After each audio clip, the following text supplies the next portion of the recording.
여기 잘, 소문 잘 보여. 아, 이제.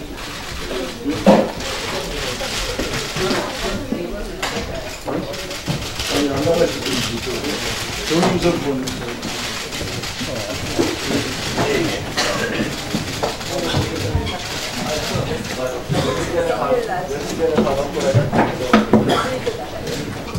내가 일부러 불렀어요. 웃기게 문제하고.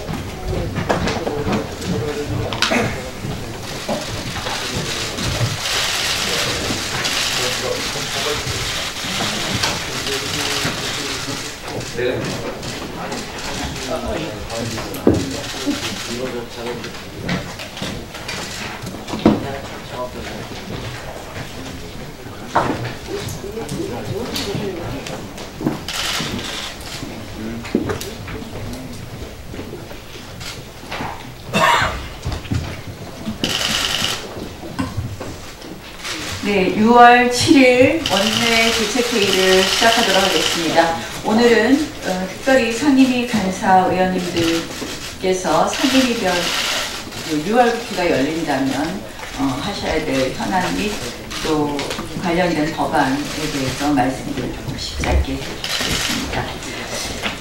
어제 문재인 대통령의 현충일 추념사가 또다시 우리 사회를 분열로 몰아넣고 있습니다. 셀 수 없이 많은 6.25 영웅들의 영혼이 잠든 현충원에서 북한 정권 수립에 기여하고 고위직까지 오른 김원봉을 추켜 세웠습니다.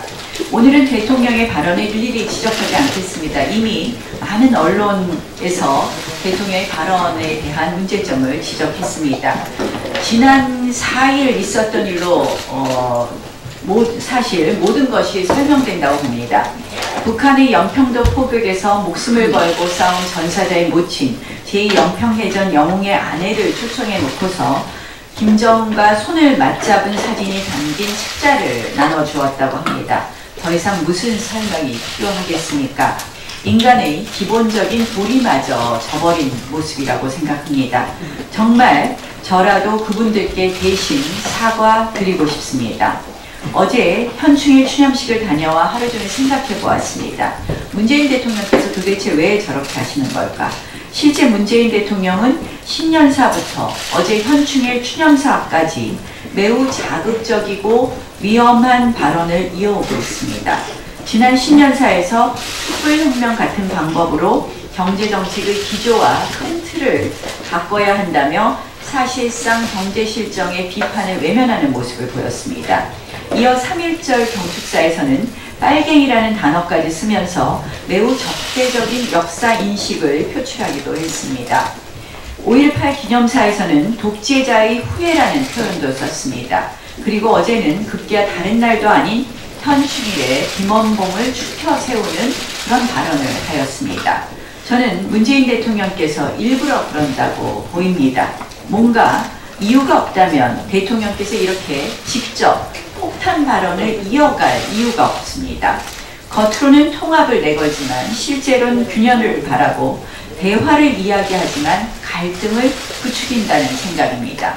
우리 정치를 계속 싸움판으로 만들기 위해 도저히 보수 우파가 받아들일 수 없는 발언으로 야당의 분노와 비난을 유도한다는 느낌입니다. 사상 초유로 선거제마저 패스트트랙에 태우는 제1야당을 완전히 무시하고 외면하는 정치도 결국 같은 의도에서 비롯되었다고 생각합니다. 정치 갈등을 극대화시켜서 혼란을 가중시키고 논란의 뒤에 숨어 각종 좌파 정책을 강행하는 것입니다. 이 현실이 참으로 아쉽습니다. 비록 한 정당의 후보로 지지층의 투표로 당선되었다고 하더라도 그래도 대한민국 국민 모두의 대통령입니다. 그래서 대통령은 균형과 통합의 정치를 해야 합니다. 하지만 문재인 대통령께서 분열과 갈등의 정치로 정치권과 국민들에게 누구 편이냐고 다그치고 있는 모습입니다. 결국 내 편, 네 편을 갈라치는 정치입니다. 언론 보도를 통해서 이미 접하셨겠지만 계속해서 지금 여당과 대화 협상 노력을 했습니다. 어제도 현충일에 이인영 원내대표와 만나서 이야기를 나눴습니다. 단순히 국회를 여느냐 마느냐의 문제가 아닙니다. 왜 여느냐, 무엇을 할 것이냐, 그것이 민생국회 정상화의 기본입니다. 그런데 여당은 자꾸 문구 조정을 둘러싼 신경전처럼 왜곡하고 있습니다. 분명히 말씀드립니다. 문구의 문제가 아니라 이러한 합의 태도, 결국 이 여당의 이 패스트트랙에 대한 태도의 문제입니다. 지난 12월 합의문을 한번 보십시오. 그 일부 야당들이 계속해서 지금 연동형 비례대표제를 합의했다고 그렇게 왜곡하는 그 합의문에 보면 연동형 비례대표제는 분명히 적극 검토라고 되어 있다는 말씀은 여러 번 드렸고 12월 합의문 4호에 보면 분명히 합의 처리한다고 우리가 그 당시에 합의했습니다. 그런데도 날치기 패스트트랙 처리를 강행했습니다. 합의 정신이 없는 합의문, 그것은 종이에 불과할 것입니다. 그런데 여당의 태도에 있어서 정말 합의를 계속해서 할 노력이 있는지 그러한 부분에 상당한 의문이 듭니다. 이미 그 지난 패스트트랙 자체가, 날치기 자체가 합의를 기본으로 한 그 12월의 합의 문에도 위반되고 합의를 기본으로 하는 국회 선진화법 취지에 어긋납니다. 그런데 엊그저께 보면 법안 처리까지 바로 또 표결을 하겠다 하면서 또다시 날치기 시도를 하겠다고 또 이야기하고 있습니다. 180일 동안 충분히 논의하고 합의하라는 것이 선진화법입니다. 그런데 이 선진화법의 정신, 선진화법의 취지에 반하는 이러한 발언, 표결 처리를 바로 하겠다. 이것은 한마디로 이 날치기의 날치기를 계속하겠다는 것으로 선진화법의 취지에 반하는 선진화법 위반이라고밖에 말씀드릴 수 없습니다. 지금 여당의 모습은 야당은 무시하고 날치기 강행, 날치기 중독의 모습을 보이고 있습니다. 지금 여당이 이런 또 비판을 합니다. 추경 통과 지연을 국회 파행의 책임을 야당으로 몰고 있습니다. 한번 생각해 보십시오. 이러한 여당의 태도, 날치기 날치기를 계속하고 그러면서 문구 갖고만 뭐 이견이 있는 것처럼 말하는 이 여당이 과연 끝까지 합의해서 하려는 노력이나 진정성이 보이는가. 정말 야당에게 이런 책임을 전가할 자격이 있는지 의아합니다. 여당은 18대 19대 국회 동안 18번 임시국회를 못 열게 막았습니다. 추경안은 여당이 90일 동안 지연시킨 사례도 있습니다. 과거 목리야당, 발목잡기 야당의 대명사였던 여당이 지금 제1야당의 최소한 저항마저도 묵살하려고 합니다. 그런데 지금 여당이 국회 열어서 하겠다는 추경안을 한번 보십시오. 저는 이 국회 열어서 정말 민생에 도움이 되는 추경이 돼야 되는데 추경안 내용을 보면 또다시 한숨이 나옵니다. 추경안은 한마디로 소득주도 성장 실패 반복 추경이고 국민 빚더미 추경이고 일자리 조작 추경입니다. 세금 살포 사업이 곳곳에 숨겨진 배보다 배꼽이 더 큰 추경입니다. 심지어 미세먼지 관련 예산에도 보면 이 뭐 굴뚝 감시 등 재정 일자리가 또 들어가 있습니다. 이건 이 경기 부양 추경이 아니라 대통령 지지율 부양 추경이다라고 말씀드릴 수 있습니다.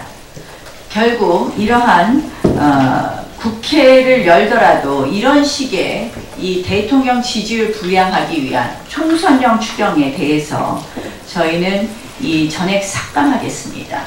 또한 지금 이 추경안이 통과되면 적자 부채를 3조 6천억 원이나 발행해야 됩니다. 적자 부채 발행 없는 추경을 하도록 하겠습니다.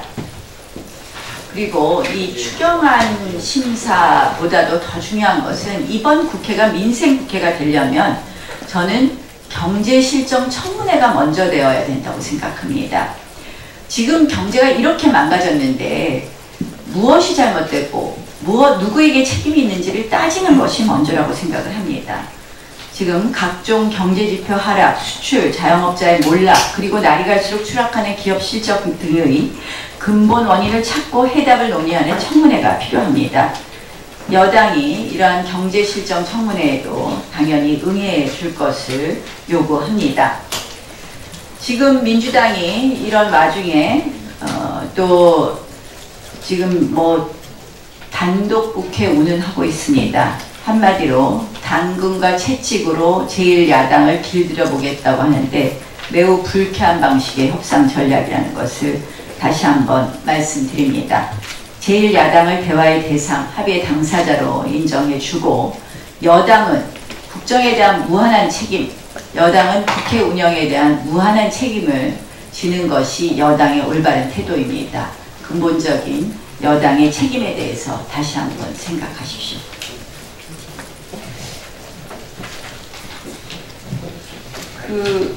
잠깐만요. 우리 당 이 중점 추진 법안은 이제 상임위별로 발표하시겠지만 저희는 민생 관련해서는 이미 말씀드린 것처럼 소득주도 성장 폐기 3법, 국민부담 경감 3법, 그리고 경영 활성화 관련된 법들을 추진하려고 합니다. 이것은 지난번에도 말씀드렸고 아마 상임위 의원님들께서 말씀하실 거라는 말씀을 또 드립니다. 정의한소 우선 먼저 하시고. 아니, 제가. 네, 대통령 어제 말씀에 대해서 저도 좀 보태겠습니다.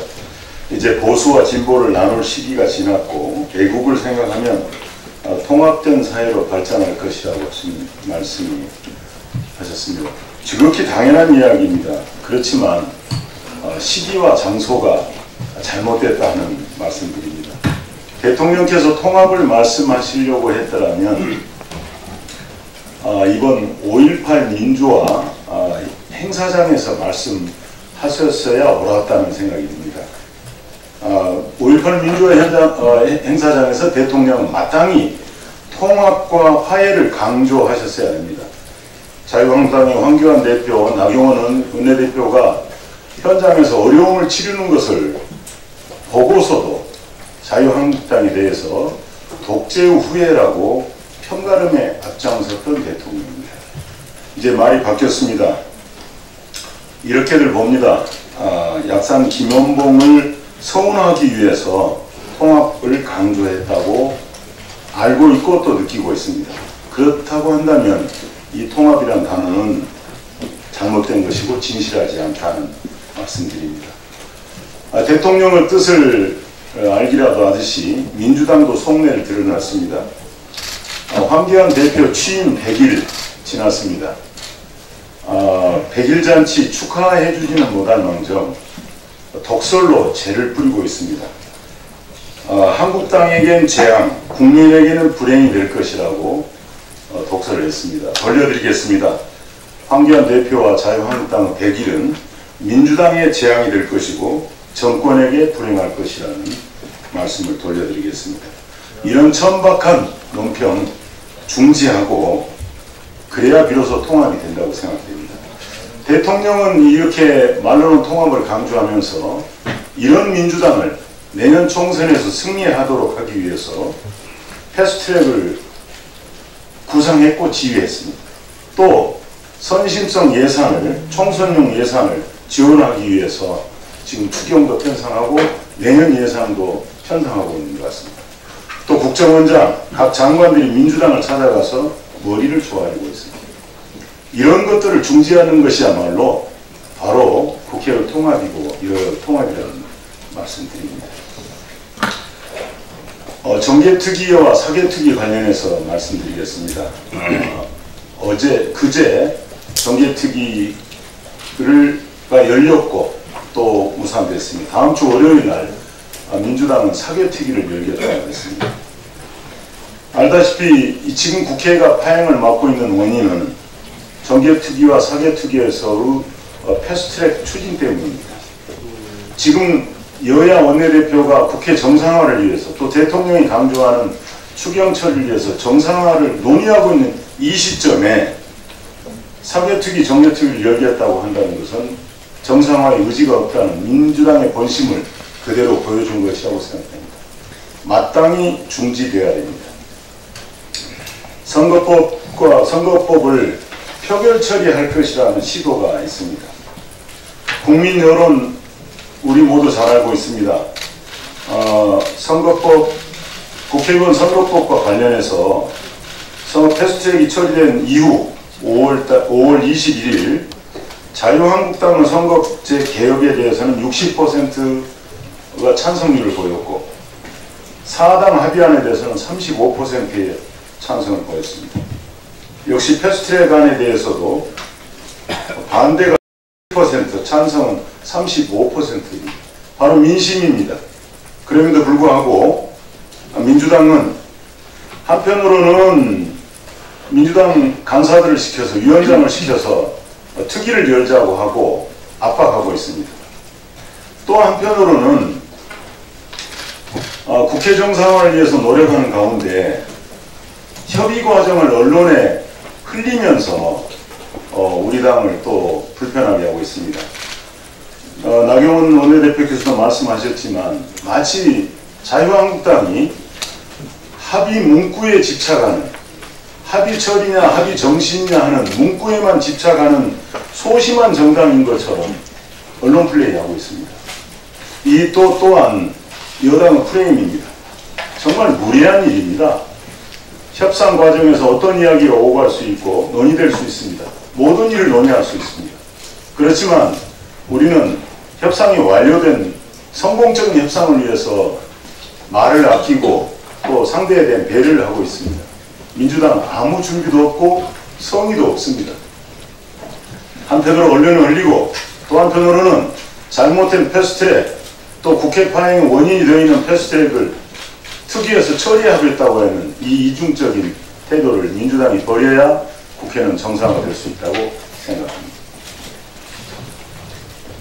수고하셨습니다. 여연 원장. 예.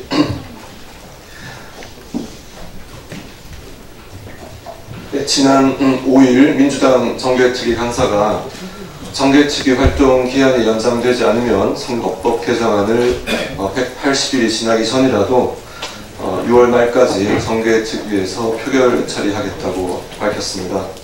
누누이 강조해왔지만 선거법은 게임의 룰에 해당하기 때문에 지금까지 합의를 통해서 처리해온 것이 국회의 당연한 기본이고 상식이었습니다. 제1야당인 자유한국당 무시한 채 이렇게 일방적으로 처리하겠다고 하는 여당의 독선이 하늘을 찌르고 있는 상황에서 과연 국회 정상화를 논의할 자격이 있는지 묻고 싶습니다. 자신들에게 유리한 것은 자기들끼리 짬짬이로 처리하고 한편에서는 자유한국당이 협조를 구하면서 국회 파행의 책임을 자유한국당에게 모두 다 넘기고 있는 뻔뻔스러움이 극에 달하고 있습니다. 정개특위 강행 처리 이유를 이렇게 들고 있습니다. 선거법 개정을 지금까지 논의하지 않은 행정안전위원회로 넘기는 것은 국민에 대한 배신이다 이렇게 이야기를 합니다. 그런데 한 달 전에 MBC가 코리아 리서치에 의뢰해서 나온 여론조사를 포함해서 거의 모든 여론조사에서 자유한국당의 선거구제 개정안에 대한 국민 찬성이 훨씬 높은 상황에서 즉 의원 정수를 감축하는 자유한국당의 선거구제 개정안에 대해서 국민들이 더 많은 찬성을 하는 상황에서 이를 거꾸로 자기들의 안으로 강행 처리하겠다는 것이야말로 국민들에 대한 배신인 것입니다.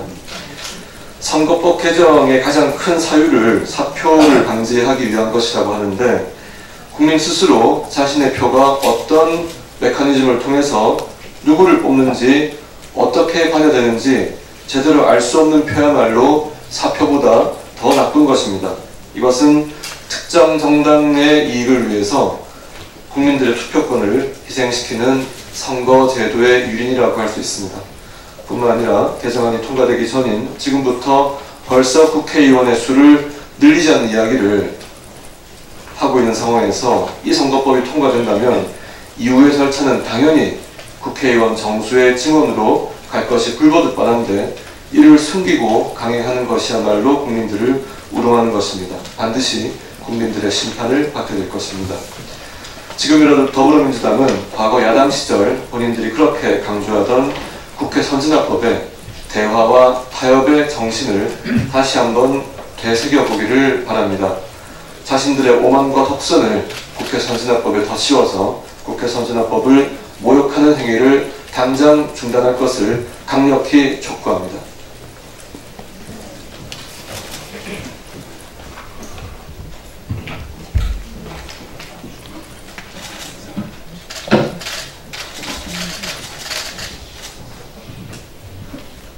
어제 문재인 대통령께서 현실 추념사에서 국가 공동체에 대한 헌신, 애국은 보수와 진보가 다르지 않다고 말씀하셨습니다.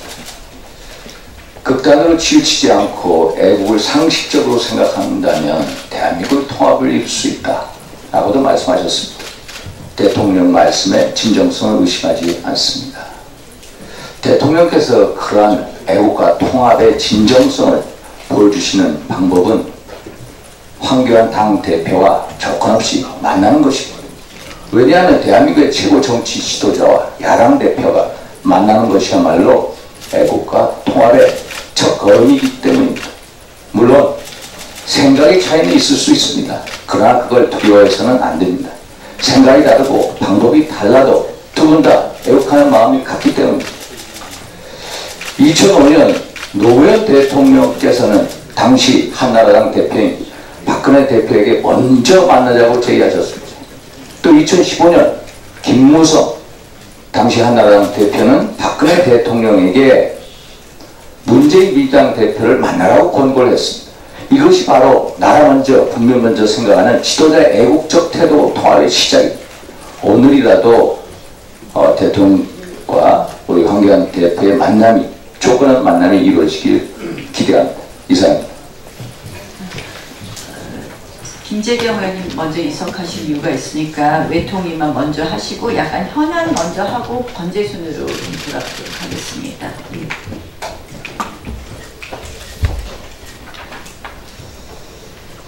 어제 윤충일 대통령 말씀을 들으며 과연 어느 나라의 대통령이냐는 자괴감이 들었습니다.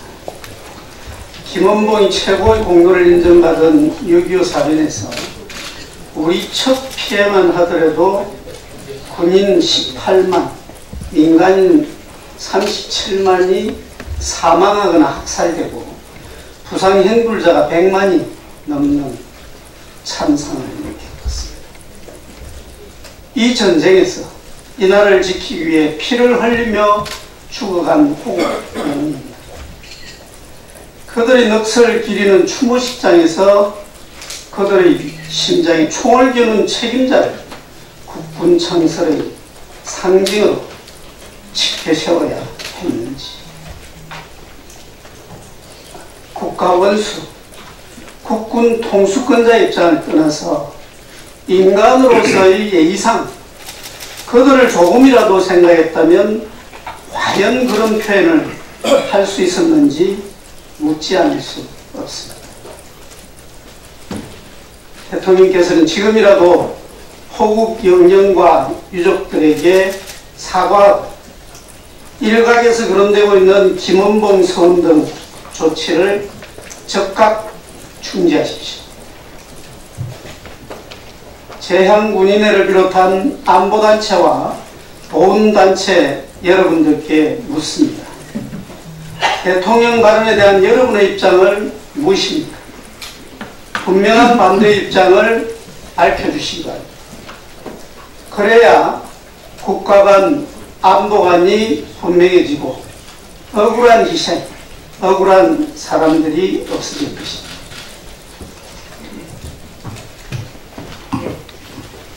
그리고 현안에 관해서 정점식 의원 먼저 말씀하시죠.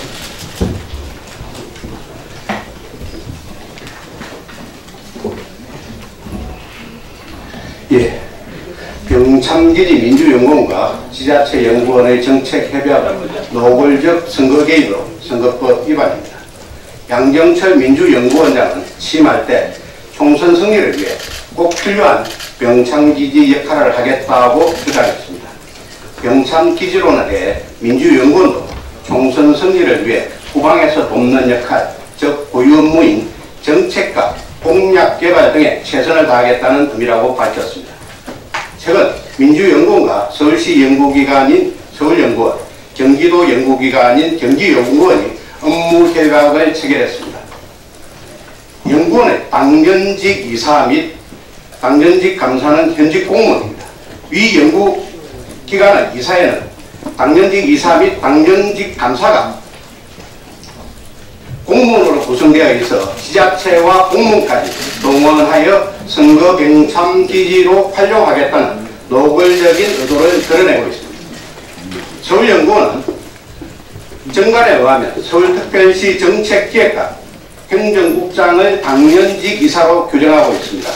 당연직 감사 역시 서울특별시 감사위원회 위원장으로 하고 있습니다.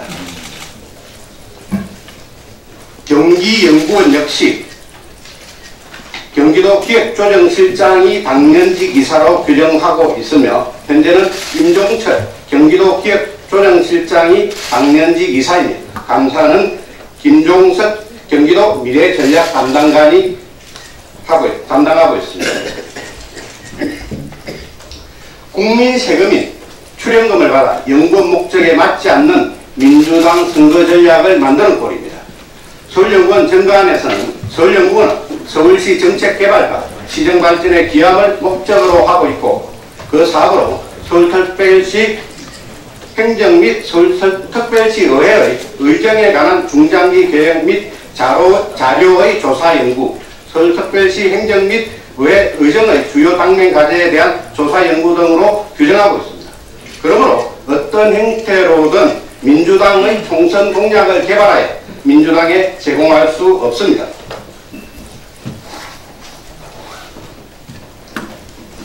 더구나 서울연구원과 경기연구원은 각각 서울시와 경기도로부터 출연금, 서울연구원의 경우에는 총예산 2019년의 경우 총예산 386억 원 중 서울시 출연금이 298억 원,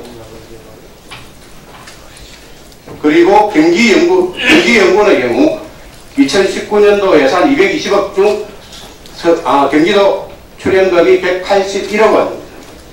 이것은 서울시민과 경기도민이 낸 세금이 연구원에 투입되는 것인데 서울시와 경기도 발전을 위한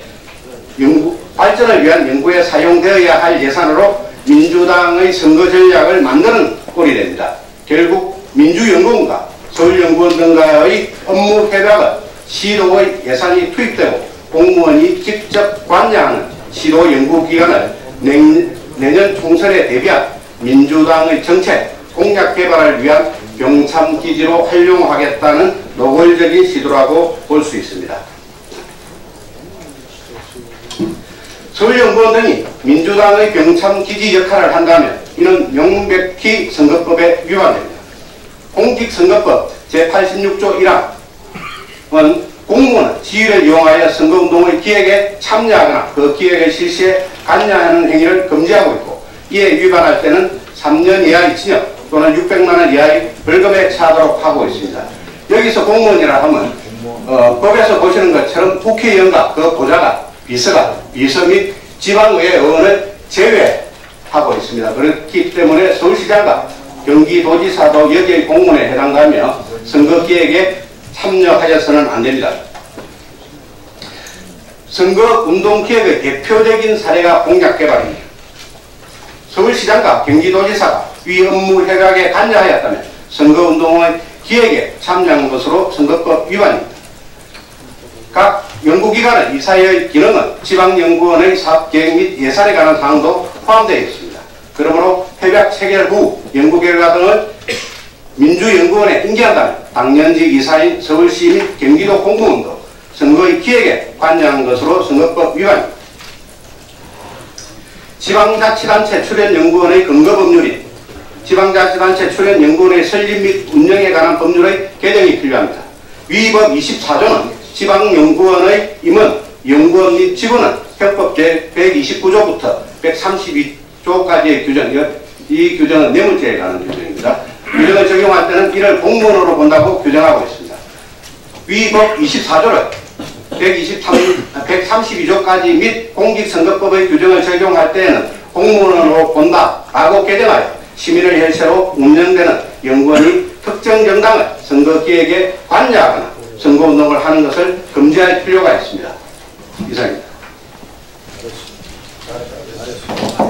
근데도 중앙선관위에서 선거법 위반이 아니라고 얘기했잖아요.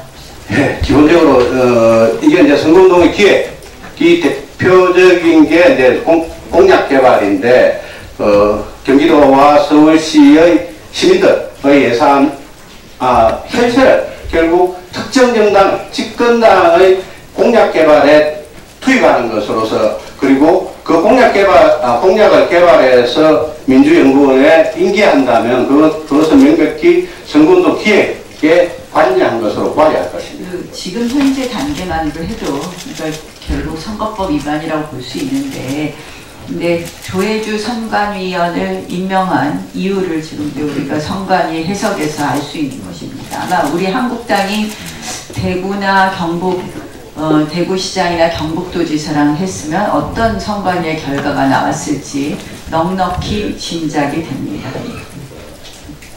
자, 다음은 건재순으로 하도록 하겠습니다. 먼저 그 추경에 대해서 총원석 의원 먼저 하고 그다음 법사위부터 하겠습니다. 네. 예. 이번 추경은 원래 미세먼지로 인해서 발생하는 국민적 피해를 보존하기 위해서 문 대통령께서 지시한 미세먼지는 추경을 해서라도 잡아라, 거기서 시작을 했습니다만은 앞서 원내대표께서 언급한 대로 배보다 배꼽이 더 큰 추경이 되었습니다. 재난에 대해서는 2조 2천억밖에 되지 않고 선제적 경기 대응이나 민생 부분이 훨씬 더 큰 그런 추경이 되어 있습니다. 그러나 더 큰 문제는 재원의 문제입니다. 지금 작년 같은 경우에는 세수가 남아서 추경을 한다고 했는데 금년도에는 지금 세수가 부족합니다. 1사분 세수 실적에 따르면 전년 대비해서 마이너스 8천억 수준입니다.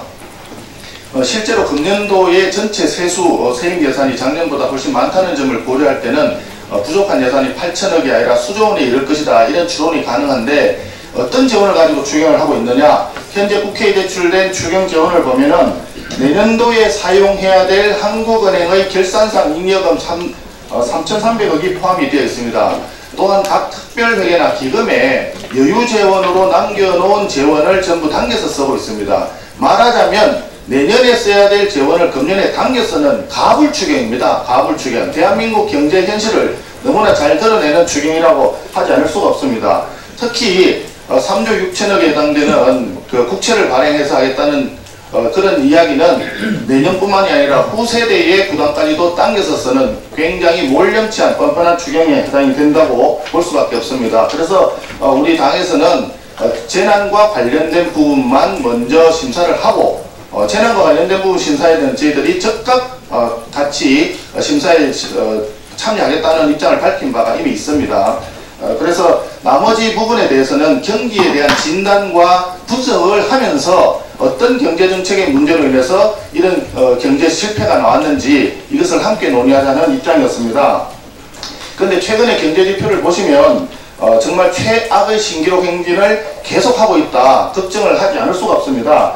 정부가 굉장히 자랑스럽게 생각했던 경제지표, 잘한 경제지표라고 하는 것이 무엇이었냐 하면 외환 보유고와 경상수지 흑자였습니다.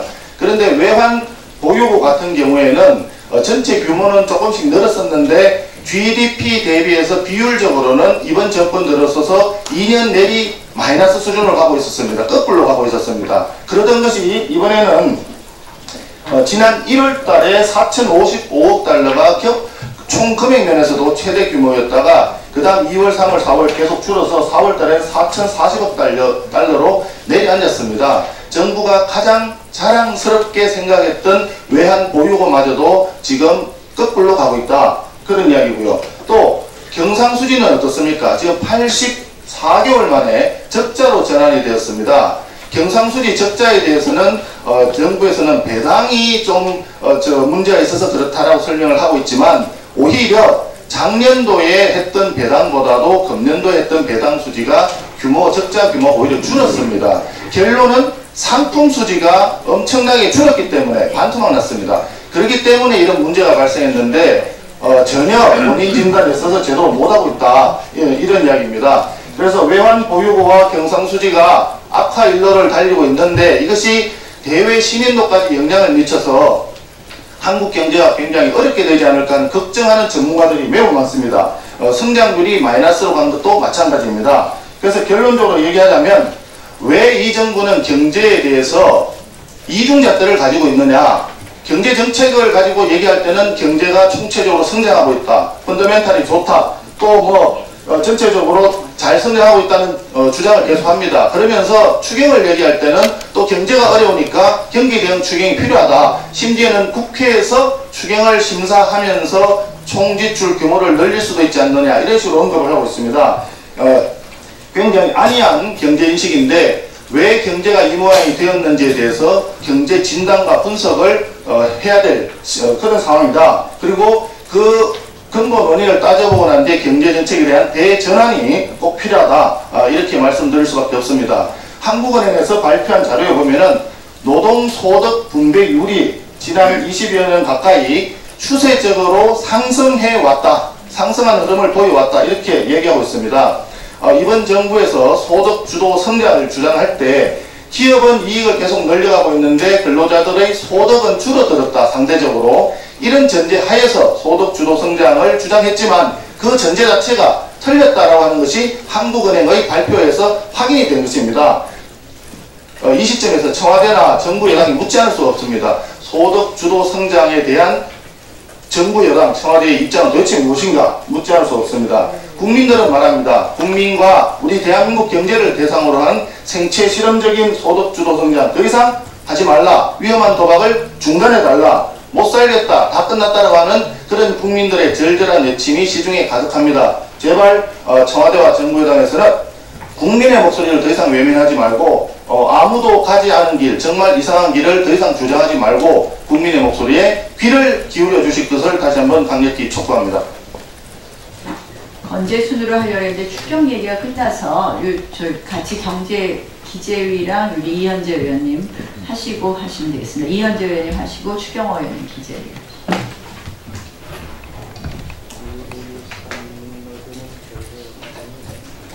매일 살기 위해서 전쟁을 하는 것 같다는 국민의 소리가 들리지 않는지 문재인 대통령과 정부에 묻지 않을 수 없습니다. 문재인 정부 2년간 경제 성장을 보면 처참한 낙제점입니다. 경제 활성화를 위해서 마중물이라며 천문학적 세금을 퍼부었지만 경기가 나아지기는커녕 나락으로 떨어지고 있습니다. 한국은행이 4월 발표한 2019년 1사분기 국민소득은 10년 만에 최저치인 마이너스 0.4%를 기록했습니다. 또 정부 여당이 한국 경제의 펀더멘탈이 튼튼하다고 내세웠던 경상수지마저 적자로 돌아섰습니다. 7년 만에 적자 전환이 된 것입니다. 또 이 적자 전환은 2012년 4월 이후에 7년 만에 적자이고 83개월 만에 적자인 것입니다. 해외 의존도가 높은 우리 한국 경제에 있어서는 경상수지 흑자가 매우 중요한 수치인 것입니다. 경상수지 적자 7년 만에 적자로 돌아선 데는 수출이 마이너스가 굉장히 영향이 컸습니다. 반도체 단가 하락 등 여러 가지 영향이 있습니다만 반도체 단가 하락은 단기간 내에 회복이 어려워서 우리 경제를 더욱 어둡게 하고 있습니다. 실물 경제 지표를 보면은 설비 투자가 마이너스 9.1%, 41분기만에 최저인 것입니다. 수출도 5분기 연속 마이너스, 그리고 5분기 만에 최저 마이너스 0.32%를 기록하고 있습니다. 수입도 30분기 만에 최저입니다. 수입이 준다는 것은 우리 성장 잠재력 확충에 문제가 된다는 뜻입니다. 경제 성장률도 한국경제연구원에서 2.2%를 전망하는 등 한국은행도 하향했고 OECD에서도 2.4%로 하향했습니다. 노무라증권은 1.7%까지 전망한 바가 있습니다. 정부 경제정책을 예측 못한 부작용이 생기면 정책을 보완하고 수정하는 것이 원칙인 것입니다. 그러나 정부는 국민 대다수가 경제 위기라고 하는데 경제에 대한 판단조차 제대로 못하고 있습니다.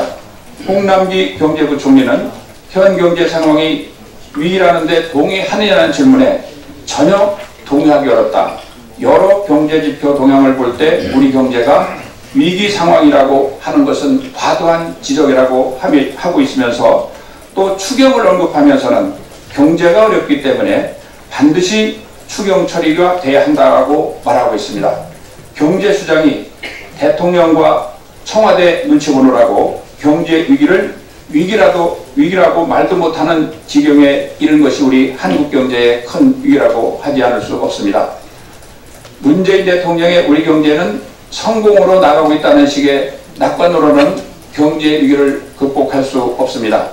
이제 경제가 나아질 거라는 말로 경제 위기를 극복할 수 없기 때문에 대통령, 청와대, 정부는 과감하게 소득주도 성장을 폐기하고 그런 차원에서 내년도 최저임금은 동결할 것을 다시 한번 제안합니다. 두 번째로 무리한 낙관론을 고집하지 말고 경제 살리기 위한 구조개혁으로 방향전환을 해야 할 것입니다.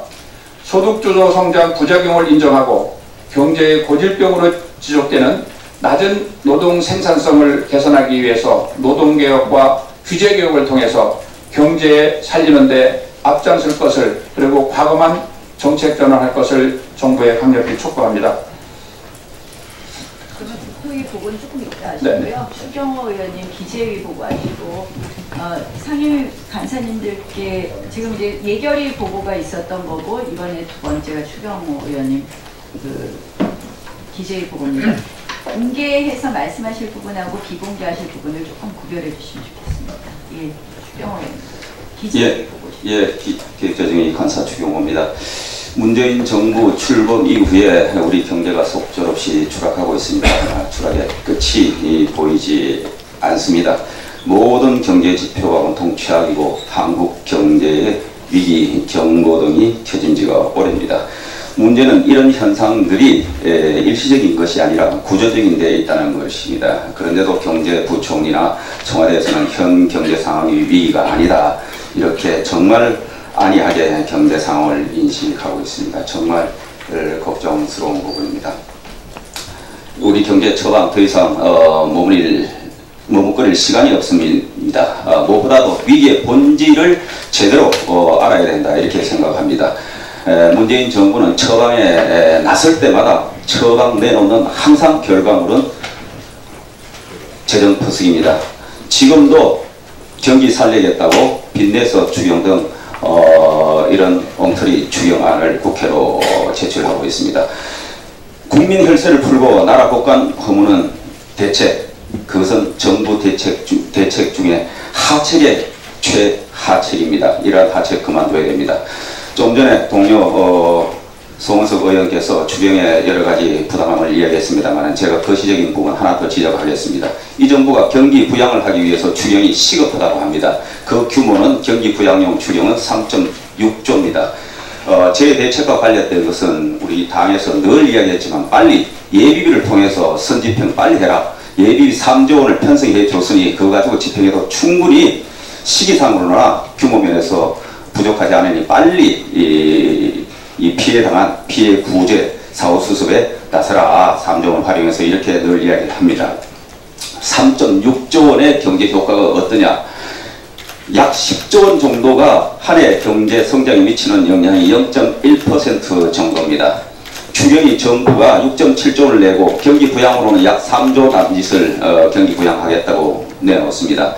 그리고 하반기에 집행을 합니다. 우선 규모면에 보더라도 1년 내내 약 3 내지 4조 원이 집행되더라도 0.1%도 아닌 0.05%도 못 미치는 수준입니다. 그리고 그것이 금년 하반기에 설사 집행이 되더라도 그 규모는 지금 3.6조 원 같으면 0.02 내지 0.03%입니다. 이거는 정부 경제 성장 전망에 오차범위 내입니다. 이런 걸 가지고 경기 부양을 하겠다고 경기 부양 운운하면서 추경을 이야기한다는 것은 규모면이나 그 내용면에서 정말로 엉터리 같은 이야기를 하고 있다. 제대로 경기 대응을 하려고 하면은 현 정부의 경제 정책 상황에 대한 실패를 자인하고 경제가 정말 위기다. 대한민국 경제 이렇게는 안 된다. 정말 죄송합니다, 국민 여러분. 그리고 재정을 통해서 긴급히 좀 처방을 해야 되겠습니다. 그리고 그게 어려우면 수십조 원의 추경을 가져오라 이겁니다. 그렇지 않고 3조, 4조 빚내서 추경하고 돈, 나라 국간에 있는 돈 함부로 쓰겠다고 하는 이런 발상 이 자체가 굉장히 문제다. 다시 경제 진단을 제대로 하고 추경을 제대로 보라 하는 얘기입니다. 이 문재인 정부의 이 경제정책 빨리 대전환을 해야 됩니다. 더 이상 거대 강성 귀족 노조에 휘둘리지 말고 노동시장의 유연성을 높이는 노동계획에 적극 나서야 된다. 그래서 선진국의 제도와 관행에 맞지 않는 불합리한 규제와 글로벌 스탠다드에 맞지 않는 바로 이 근로기준법 등 노조법을 고쳐서 일방적인 노조의 정책을 대대적으로 개혁해야 됩니다. 이 관련해서는 지금 법안을 싼더미같이 우리 한국당에서 판도리에 지금 제안해놓고 있는 상황입니다. 그리고 기업 경쟁력을 갉아먹는 결국 우리 경제를 망가뜨리는 기업 복제기 수사, 과거 털기 수사 이제 중단해야 합니다. 글로벌 무대에서 마음껏 경쟁하며 미래를 설계할 수 있도록 해야 됩니다. 그것이 바로 일자리 창출과 경제 활성화를 위한 길입니다. 이제부터 기업 복제기 정책 없다고 그리고 오로지 기업 기살리기에 전념하겠다고 당장 선언을 해 주시기 바랍니다. 이렇게 하기 위해서는 감세를 해야 되고 규제를 털어야 됩니다. 기업의 세부담을 줄 수 있도록 지금 우리 당에서 여러 의원, 저도 대표 발의했습니다만 법인세법 제안해놓고 있습니다. 빨리 법인세 인하하는데 민주당이 동참해 주기 바랍니다. 그리고 우리 당에서 규제를 근본적으로 전면적으로 혁파할 수 있는 방안을 담은 행정규제 기본법을 제안해놨습니다. 정부 여당은 적극적으로 나서기 바랍니다. 그리고 최저임금 동결, 업종별 규모별 최저임금 차등화, 탄력 근로기간 확대, 300인 이하 사업장 근로시간 일정, 단축 일정 연기 법안 등 양질의 일자리 창출을 위한 여러가지 법안들 그리고 서비스 발전법 이런 것도 지금 우리 당의 이름으로 각 상임위에 와 있습니다. 빨리 이런 법안들을 처리해서 경제 살리는 데 나서고 나라 곳간 펑펑 쓰고 빚자치 하는데 대책 세우지 말고 이것은 바로 현 세대, 청년 세대, 미래 세대의 빚더미만 넘겨주는 것입니다. 제발 경제 상황 인식화하고 우리 당에서 제안한 쌀더미 같은 법안 여기에 과감하게 개정하는데 민주당이 적극 나서질 것을 촉구합니다. 이은 법사위 김도읍 의원 대신해서 김도읍 간사 대신해서 이은재 의원. 네.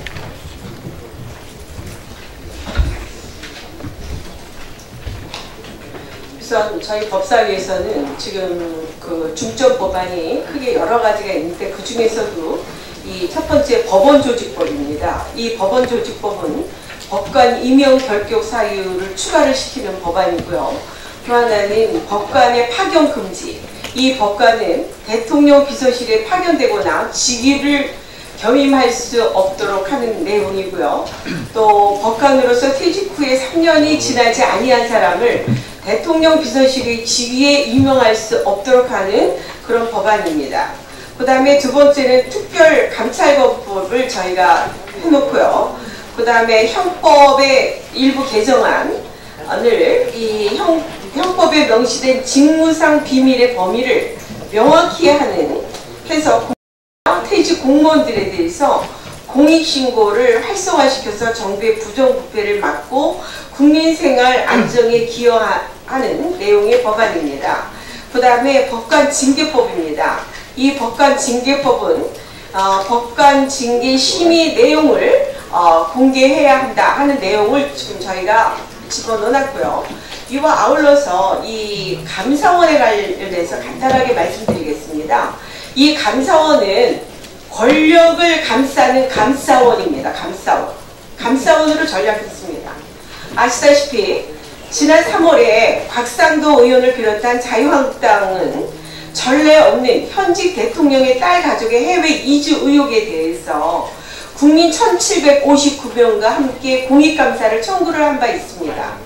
그랬더니 지난 5일 감사원은 문재인 대통령 딸의 해외 이주와 관련해서 의혹에 대해 공익감사를 실시 않기로 결정을 했습니다. 그런데 지금 현재 이 최재형 감사원장은 지난해 취임사에서 국가 최고 감사기구로서 국민의 신뢰를 얻기 위해 좌고우면하지 않겠다라고 말을 했지만 1년 3개월이 지난 지금 감사원은 사법부와 함께 문정권을 감싸는 감사원으로 전락하고 말았습니다. 국민들은 제발 감사원을 감사해달라면서 불만의 목소리를 높이고 있지만 감사원은 본분을 잃고 권력만을 위한 비굴한 행보 대해서 국민 앞에 사죄하면 물론 하루빨리 자정기능을 회복할 것을 강력히 촉구를 드리는 바입니다. 이상입니다. 우리 간사회원님들 조금씩 시간 좀 지켜주십시오. 시간 지켜주십시오. 정무위 김종석 의원을 대신해서 정태욱 간사입니다. 정무위는 반드시 관철시킬 법안하고 반드시 막을 법안 두 가지를 보여드리겠습니다. 반드시 관철시킬 민생법안으로는 김종석 최규일 의원이 발의한 행정조사 기본법을 개정하겠습니다. 지금 현재 공정위와 금융감독원 국세청이 수시조사 허용을 대폭 축소해서 기업의 경영위축을 방지하고 또 핸드폰 이미 제출을 통해 하는 조사를 제한하는 법을 관철시키겠습니다. 반드시 막을 법안으로는 정부 여당이 제안한 공정거래법 전면 개정안을 막겠습니다. 이 법은 기업들에 대해서 무분별한 소송을 남용하게 하고 기업 옥죄기 법안이기 때문입니다. 그리고 금융통화감독법은 재정법으로 정부가 제출한 법안인데 무차별적이고 무한한 금융기관에 대한 조사 감독 권한을 부여하는 것이고 특히 대기업 경영권을 심각하게 위협할 수 있는 법안이기 때문에 이 두 개 법안에 대해서는 막는 데 주력하겠습니다. 이상입니다. 네. 다음에 짧게 해주셔서 감사합니다. 모범 잘하십니다. 우리 과방의 김성태 의원님.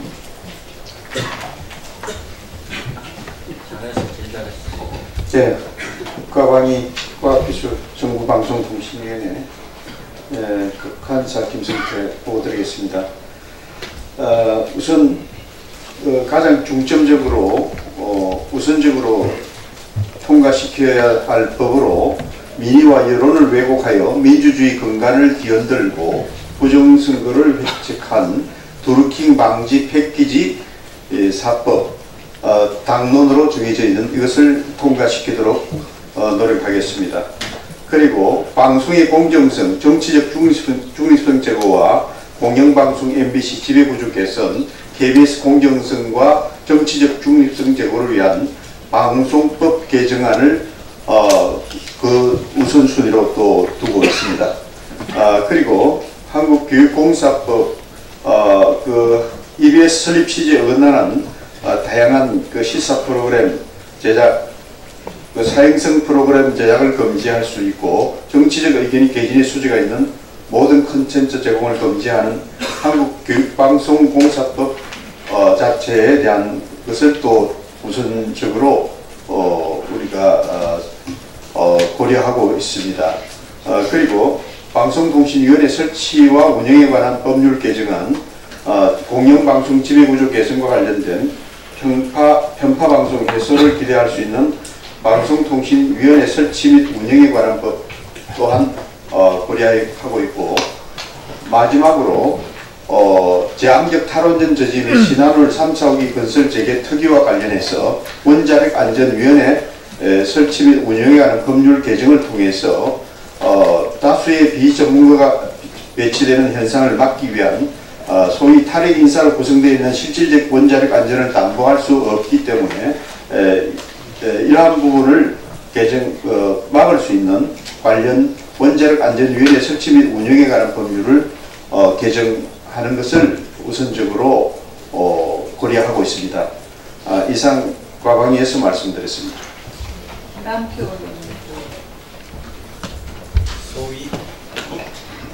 소위 지방교육 대통령이라고 하는 교육감 선출 방식에 관한 지방교육자치법 이 부분과 패스트 트랙에 올려진 유치원 3법에 관해서는 비공개 때 보고드리겠습니다. 우선 저희 위원회에서는 초중등교육법 개정안을 통해서 고등학교 유형이나 특수목적 고등학교 등의 지정 및 취소 관련하는 부분, 그 다음에 고등학교 신입생 선발 시기 등을 시행령에 두다 보니까 마음대로 바꾸고 그러는데 이걸 법률에 아직 규정함으로써 고등학교 입학 과정의 법적 안정성, 법적 예측 가능성을 확보하겠다 그 말씀드리고, 두 번째는 자율형 사립 학교로 지정되면은 입시 부정이나 회계 부정 등 중대한 법령 위반이 없으면 교육감이 또 평가를 통해서 임의적으로 지정 취소한다는 이런 부분 할 수 없도록 법률을 개정하도록 하겠습니다.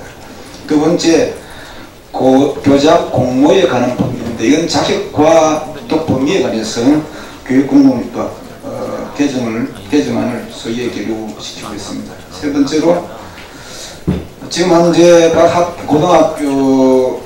학교 모집 인원의 대학교에서 100분의 60 정도를 정시 모집하도록 하는 법안을 저희 당에서 제출했는데, 이건 수시 학교로 인해서 사교육비 감소시키고 그 다음에 수능의 성적 평가 방법을 현재 상대 평가로 명문화해서 교육의 하향 평준화를 방지하자는 차원에서 논의하고 있는 중입니다. 이 세 건에 관해서 관심 있게 제도 추진하고자 합니다. 이상입니다. 수고하셨습니다. 시간 나중에 말씀드릴게요. 아니, 박인숙 의원님, 문광희. 네, 문체에 관해서 박인숙입니다. 저는 아까 말씀드렸어요. 드루킹 방지 패키지 법 중에서 그 신문법 개정안이 있습니다. 전에 한번 토의했는데 민주당에서 결사 반대로 통과를 못했는데 다시 통과를 노력해야 되고요. 두 번째가 그 국민체육진흥법에 작년에 통과돼서 체육단체장을 선출을 하게 돼 있는데 여기에서 그 민주당과의 큰 의견 차이가 있습니다. 민주당은 총회에서 그냥 선출하자. 우리는 원한 대로 대의원 선거하자. 그래서 선출 방식을 가지고 난관에 봉착해 있는데 여기에서 그 체육계의 정치화를 방지하기 위한 법안을 이번 주에 발의할 예정입니다. 체육진흥법 개정안, 공직선거법 개정안이 이번 주에 발의 예정이고 당론으로 중점 추진하고자 합니다. 그래서 밀실 선출을 방지하는 그 체육계 의견이 반영되는 민주적인 절차를 통한 체육회장의 선출을 추진하겠습니다. 셋째는 한국문화예총이 설립 근거가 없습니다. 그래서 많은 불이익을 당하고 있어서 문화예술진흥법 개정안 지금 30여 분이 이미 동의를 하셨고 오늘 중으로 발의할 예정입니다. 또한 장애인예술지원법 제정안을 중점 법안으로 추진하고자 하고, 그 다음은 신석희 선수를 체육계 성폭력 문제를 방지하고 해결하기 위한 스포츠 공정위원회를 설립을 골자로 하는 국민체육진흥법 개정안과 체육인복지법 개정안을 중점 추진하려고 하고, 끝으로 암표를 방지하는 암표 방지법도 추진하고자 합니다. 이상입니다. 국방위의 백승주. 예, 국방위원회 백승주 감사합니다. 우선 국방위원회에서는 주요 현안 하나하고 또 추진해야 될 법안 두 가지를 말씀드리겠습니다. 가장 중요한 현안은 전시작전 통제 조기 전환 노력이 지금 진행되고 있는 것 같습니다. 정부는 늘 조건이 충족되면 전환하겠다는 입장하고 또 임기 중에 대통령 선거 공약대로 하겠다는 이런 입장이 모순된 입장을 보이고 있습니다. 중요한 조건은 우리가 한미일 앞방에 주도할 수 있는 핵심 군사 능력 확보, 또 북한 핵 위협에 대한 우리 군의 필수 대응 능력 구비, 또 전작권 전환을 구하는 한반도 정세 조성, 이런 조건이 지금 2년 안에 또 3년 안에 닭가루가 될 것 같지 않은 상황에서 조기 전자권 전환을 추진하는 이 모순된 정책을 좀 철저히 따져나가도록 하겠습니다.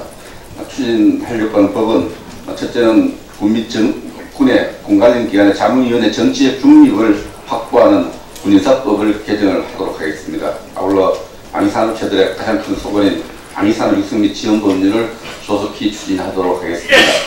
국방위원회 간사로서 김원봉 문제에 대해서 말씀드리지 않을 수 없습니다. 김원봉은 언론에 보도된 것과 같이 북한 정부 수립에 당시에 최고인민회의 국회의원이죠. 최고인민회의 대의원으로 활동했고 6.25 전쟁 발발 당시도 그 역할을 수행했고 발발 진행 중에 52년도에 북한 노동상과 북한 금연상을 했습니다. 전쟁 발발과 전쟁 수행에 엄청난 책임이 있습니다. 6.25는 북한의 전쟁 범죄입니다. 전쟁 범죄와 관련해서 어떤 역할을 했는지 따져봐야 된다고 생각합니다. 정부 수립 이후 대한민국 정체성을 지켜온 혹 영령들께 대통령은 사과해야 한다고 생각합니다. 행안위의 이채근 대신해서 윤민공 이채익 의원님 대신 말씀드리겠습니다. 행안위에서 중점 추진한 것은 주로 민생과 안전 관련된 법안입니다. 우선 원내대표께서 교섭단체 대표연설에서 밝힌 국민부담 경감법으로 공시가격 상승에 따른 국민의 재산세 부담을 경감하기 위해서 주택을 5년 이상 보유한 1세대 1주택자에게 보유기간별로 재산세를 감면하는 우리 김연아 의원님께서 발의하신 지방세법 개정안이 있고요. 국민안전 관련해서는 강원 산불 후속 대책으로 산불로 인한 주택 복구 국비 지원율을 70%로 상향하는 법안, 그리고 진주 방화 살인사건의 후속 대책으로 국민 안전을 위해서 경찰서장이 관할 정신건강복지센터에 구호 대상자의 정신질환과 관련된 정보를 확인할 수 있도록 하는 법안, 그 다음 밀양 병원 화재 후속 대책으로 건물 규모에 관계없이 노인, 아동, 장애인 시설 스프링클러를 의무적으로 설치하도록 하는 소방시설 설치법 개정안, 그리고 고시원 화재 후속 대책으로 영업 개시일에 상관없이 간이 스프링클러를 의무적으로 설치하도록 하는 민경의원 법안, 그리고 강원도 펜션 후속 대책으로 다중이용업소의 일산 탄소 경보기 등을 의무적으로 설치하도록 하는 다중이용업소 안전관리 법 개정안을 중점 추진하도록 하겠습니다. 다른 법안에 대해서는 비공개 때 또 말씀드리겠습니다. 네, 다음 농해수위의 경대수. 네, 농해수의 경대수 간사입니다. 경제가 호황일 때도 농촌은 어려운데 그래서 경제가 나쁘다 그러니까 농촌이 정말 어렵습니다. 지금 농산물 가격은 경기가 나빠서 아주 계속 소비가 안 돼서 하락 일로에 있는데요. 특히 그 농민들이 지금 아주 고통을 받는 게 외국인 근로자 부분입니다. 외국인 근로자가 근로계약을 체결한 후에 최저임금을 다 부담을 해야 되는데 지금 농민들은 일본처럼 우리도 차등지급을 해야 된다는 의견이 대부분입니다. 그래서 저희 당 이만희 의원이 최저임금법 개정안을 냈는데요. 근로계약 체결 후에 1년이 되는 날까지는 수습기간을 부여하도록 하자, 의무적으로. 현행법에 따르면 수습 외국인 근로자에 대해서는 별도의 최저임금을 정하도록 현행법으로 되어 있습니다. 그래서 이 법안을 저희들이 중점 법안으로 추진할 계획을 있고, 특히 또 지금 그 임야의 독립업에 종사하는 것 같은 농가에서 태양광 사업으로 살림이 파헤쳐지고 그러니까 임업에 대한 의욕이 많이 떨어져 있습니다. 그래서 그 임업에 종사하시는 분들이 임업 부분에 관해서도 일반 농업 소득처럼 그 고정직불금 지급 제도를 좀 도입을 해달라, 이런 여론이 아주 많습니다. 그래서 엄영수 저희 당 의원이 제출한 농업소득보전법 개정안을 중점법안으로 추진할 계획을 했습니다.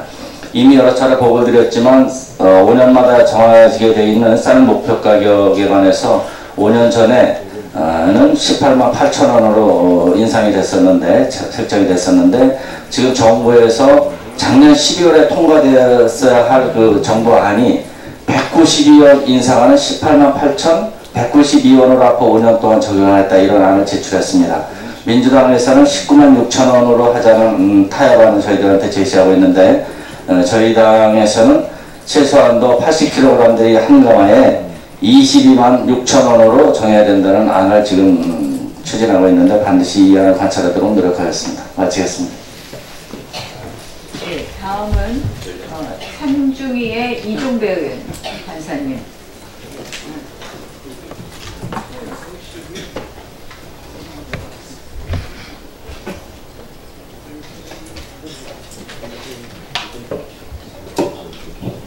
네, 산업통상자원 중소벤처기업위원회 이종배 판사입니다. 문재인 정권의 이념적인 경제정책 실험으로 인해서 실물 경제가 파탄나고 있습니다. 그 중에서도 소상공인들, 가장 취약한 소상공인들, 이 사람들의 폐업이, 이분들의 폐업이 속출하고 있는가 하면 민생이 도탄에 빠지고 있습니다.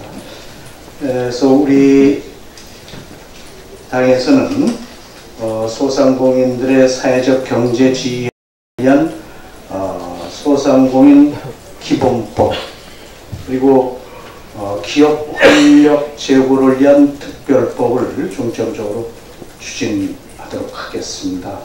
또한 포항지진 피해 구제 및 지원에 관한 특별법과 포항지진 진상조사 및 안전사회 건설을 위한 특별법도 중점적으로 추진하겠습니다.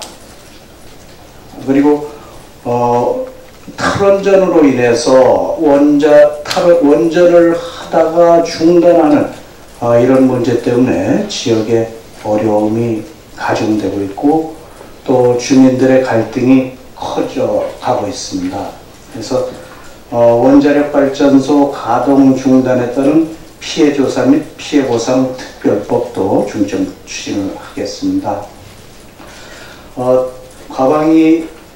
과방위에서도 추진하고 있지만 한국전력공사가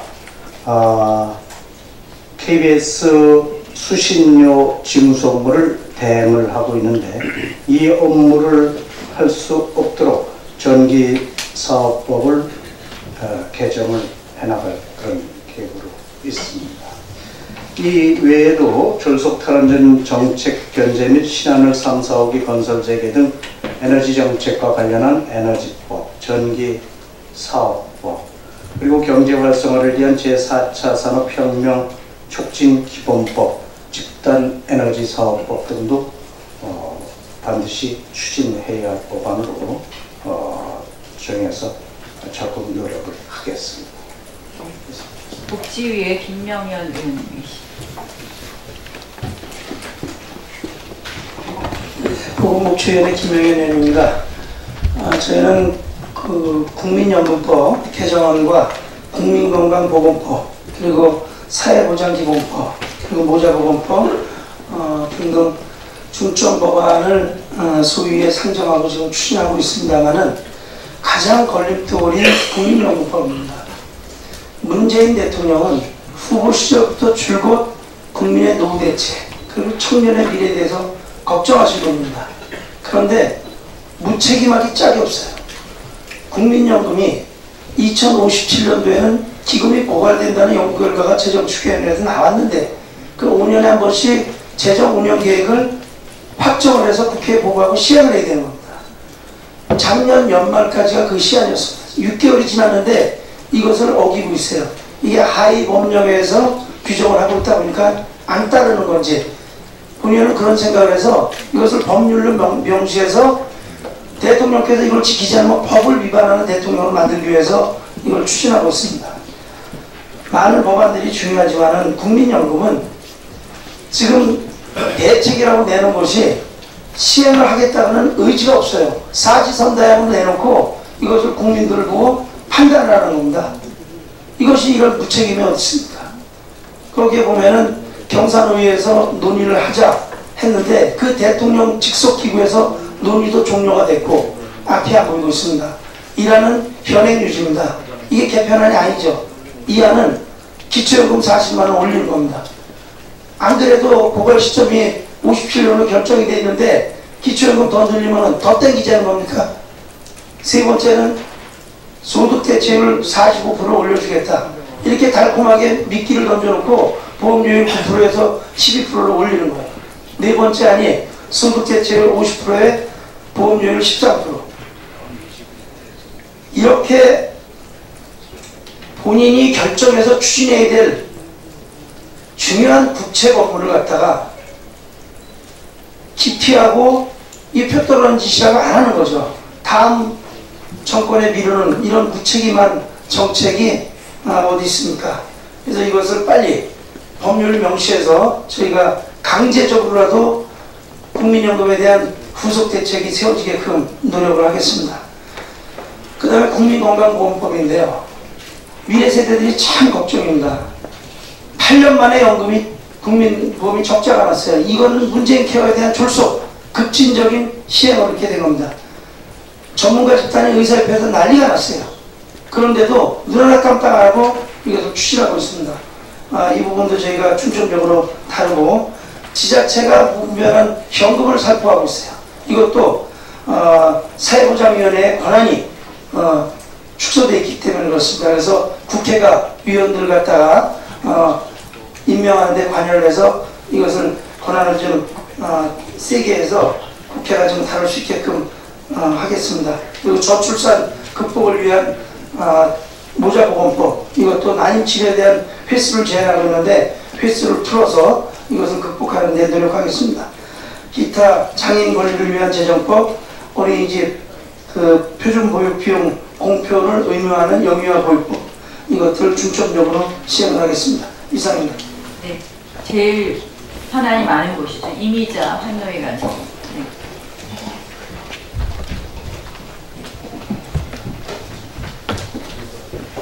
이제 두 개 상임이 남았습니다. 조금만 기다려 주십시오. 네, 가장 핫한 상임입니다. 자고 나면 일들이 터져서 대응하는 바쁩니다.